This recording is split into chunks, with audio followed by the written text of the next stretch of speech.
Hi, this is Darren Arano with Arano Law. Today we want to discuss briefly what is a reaffirmation agreement. We get that question all the time. So in a bankruptcy, when you have, usually it'll be on a car, but it could be other installment programs.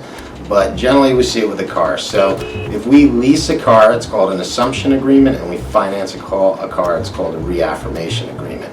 So what they're asking you to sign, the bank is asking you to sign a reaffirmation saying that you're reaffirming the debt.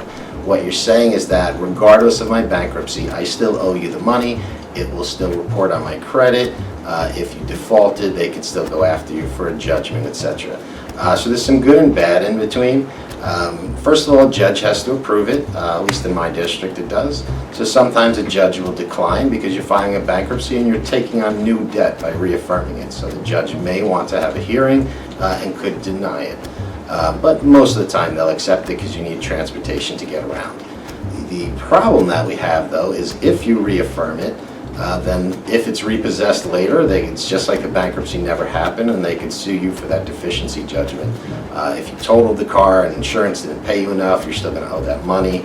And the upside, if you don't sign a lease assumption agreement or a finance agreement, is that you don't have to pay that if there's a problem. If you turn in a lease, for instance, you're not going to be liable for the overage in miles.